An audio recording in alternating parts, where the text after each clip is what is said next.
ভাইয়া ভাইয়া ভাইয়া ভাইয়া ভাইয়া এইভাবেই থাকে ইনশাআল্লাহ।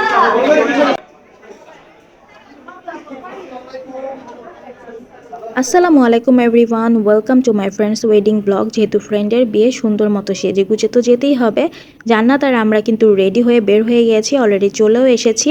আর আমার জান বাচ্চা তো নানুর সাথে টুকটুক করে হেঁটে যাচ্ছে, আম্মুকেও আমাদের সাথে নিয়ে গিয়েছিলাম।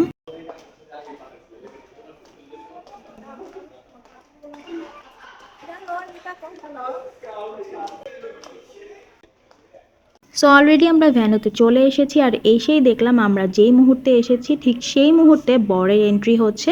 মানে তখন মাত্র বরযাত্রা এসেছে, তো ওরা ঢুকছিল, তো ওদের সাথে আমরা ঢুকেছি।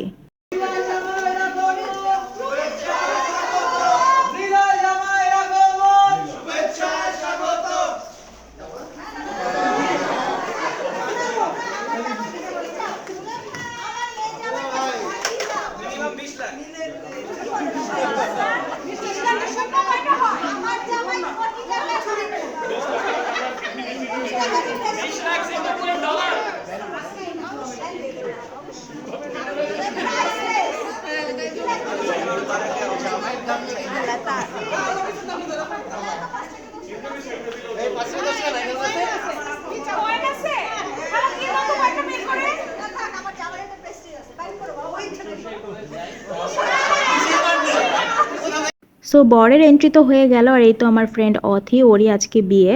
ও আসলে তখন উপরে দাঁড়িয়ে ছিল, তো ওর সাথে যে দেখা করলাম, কথা টথা বলে একসাথেই নিচে নামলাম।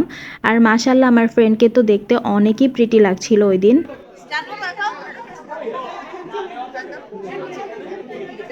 তো আমরাও ভিতরে ঢুকে গেলাম, আর ভিতরে ঢোকার পরেই আমার জান বাচ্চা বলছিল যে ওর নাকি ঠান্ডা লাগছে।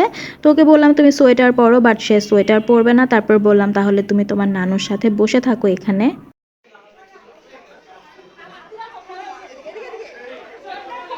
এই বাবা এদিকে আসো।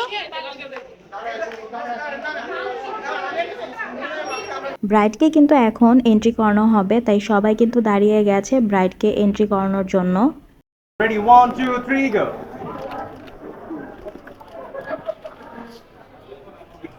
So here is our bride. ব্রাইডের এন্ট্রি হয়ে গেল, আর এখন গ্রুম যাবে তার ব্রাইডকে নিয়ে আসতে।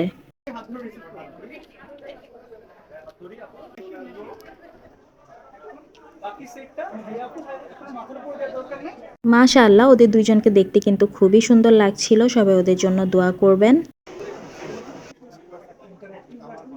এখন কিন্তু রিচুয়ালসগুলো করা হবে, এখন মালা বদল করবে। ভাইয়া ভাইয়া ভাইয়া ভাইয়া ভাইয়া এইভাবেই থাকে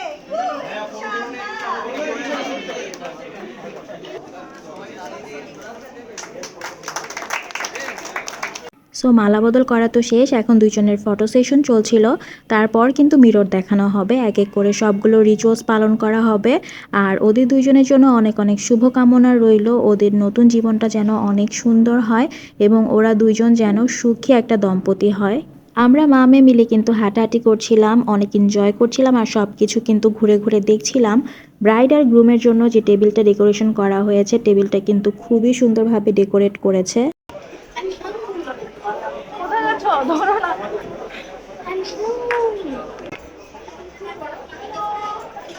ওই দিন আমার জান বাচ্চা কিন্তু খুবই এনজয় করেছে, ওর কাছে প্লেসটা খুবই ভালো লেগেছে, আর ও নিজেও খুব এনজয় করছিল। তো আমি ওকে বললাম তাহলে আসো তোমার একটু ভিডিও করি, আর ওর জন্য সবাই মাশাল্লাহ বলবেন। তারপর আমরা কিন্তু খেতে বসে গেছি, আর জান বাচ্চা আমাকে বলছিল মাম্মি তুমি ভিডিও করো, তো সে আবার পোজ দিচ্ছিল, আমি ভিডিও করছিলাম। তাই ওই দিন না আমি আমার বাকি ফ্রেন্ডসদেরকে খুবই মিস করছিলাম, কারণ ফ্রেন্ডসদের মধ্যে আমি একাই গিয়েছিলাম। আর অথি হচ্ছে আমার কলেজ ফ্রেন্ড, আমরা যারা কলেজে আমাদের যে সার্কেলটা ছিল আমাদের 5 জনের, অথি, আমি, তিথি, ডালিয়া আর অর্পি, আমরা 5 জন। সো আমরা কিন্তু সব সময় কলেজে খুবই এনজয় করতাম, একসাথেই থাকতাম। ইভেন এখন পর্যন্ত কিন্তু আমাদের বন্ডিংটা অনেক ভালো আছে। হয়তোবা সময়ের কারণে বা ব্যস্ততার কারণে রেগুলারলি কথা হয় না, বাট কথা না হলে আমাদের কিন্তু একটা হার্ট টু হার্ট কানেকশান আছে, এবং আমাদের স্পেশাল ডেজগুলোতে কিন্তু আমরা একে অপরকে মনে করতে একদমই ভুল করি না।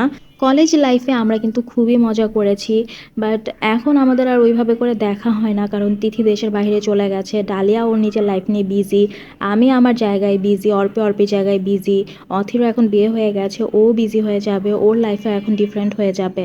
তো এরকমই আসলে হয়, অনেক বছর পর পর হয়তো বা আমাদের দেখা হয় বা অনেক দিন পর পর আমাদের কথা হয়, কিন্তু এখনও যখন শহীদ আনোয়ারের সামনে দিয়ে যাই, ওই কলেজে আমরা পড়েছি, তো তখন আমরা এই আগের কথাগুলো মনে পড়ে যে আমরা কতটা এনজয় করতাম, কতটা ফান করতাম, আমাদের এক্সাম হলের যে মজাগুলো, আমাদের এমনিতেই যে সবসময়ের মজাগুলো। ভার্সিটিতে ওঠার পরে আসলে আমরা একেকজন এক এক জায়গায় চলে গিয়েছিলাম, কারণ সবার ডিফারেন্ট ভার্সিটি ছিল। তারপরেও কিন্তু আমরা তখন অনেক দেখা করতাম। আমাদের লাইফে কিন্তু 3টা স্টেজ থাকে, স্কুল, কলেজ, ভার্সিটি। আর এই 3টা স্টেজে কিন্তু আমরা অনেকের সাথে আমাদের কথা হয়, বন্ধুত্ব হয়, কিন্তু কিছু কিছু মানুষ থাকে স্পেসিফিক যারা আসলে আমাদের লাইফে অনেক বেশি ইম্পর্টেন্ট হয়ে যায়। আর আমার কলেজ লাইফের ফ্রেন্ডরাই কিন্তু ঠিক সেরকমই আমার জন্য অনেক বেশি স্পেশাল। অথির সাথে যখন স্টেজে উঠে কথা বলছিলাম তখন মনে হচ্ছিল যে কত কথা বাকি আছে, আর সবার কথাই বলছিলাম যে সবাই আসলে অনেক ভালো হতো, সবার সাথে দেখা হয়ে যেত। আর অথিও বাকি সবাইকে অনেক বেশি মিস করছিল, কারণ যেহেতু আজকে ওর জন্য একটা স্পেশাল ডে, আর এই ডেতে যদি আমরা সব ফ্রেন্ডরা একত্রিত হতে পারতাম তাহলে আমাদের সবার কাছেই কিন্তু অনেক বেশি ভালো লাগতো। তো অথির সাথে অনেকক্ষণ কথা বললাম, তারপর ফটো সেশন করলাম। আর মাহিমাকে তো আপনারা সবাই কম বেশি চেনেন। তারপর এখানে আবার জান্নাত বসে ফিরনি খাচ্ছিল, তো ওর জন্য একটু ওয়েট করছিলাম। তারপর আমরা একটু বাইরে গিয়েছিলাম ছবি তোলার জন্য, আর জান্নাতও বলছিল যে মাম্মি বাইরে যেয়ে একটু ছবি তুলবো। আর ওই দিন কিন্তু জান্নাত খুবই এনজয় করেছে, আমার আর ওকে টেক কেয়ার করা লাগেনি, ও নিজে ওই দিন একা একাই ঘুরছিল, দৌড়াচ্ছিল, খুবই এনজয় করছিল। তো ওকে নিয়ে যাচ্ছিলাম ছবি তোলার জন্য।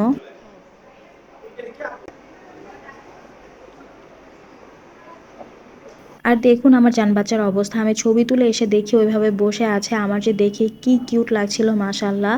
আর এই তো ওর নানু ওকে সোয়েটার পরিয়ে দিচ্ছে, যেহেতু আমরা তখন বের হয়ে যাব, আর বাহিরে কিন্তু এখন ভালো ঠান্ডা পড়ে। তো যারা আমার ভিডিওটা দেখেছেন সবাইকে অনেক অনেক থ্যাঙ্কস, এবং যারা দেখছেন তারা তো অবশ্যই লাইক কমেন্ট শেয়ার করবেন, যারা ফেসবুক থেকে দেখছেন তারা ফলো দিবেন, আর যারা ইউটিউব থেকে দেখছেন তারা অবশ্যই আমার চ্যানেলটা সাবস্ক্রাইব করে দিবেন।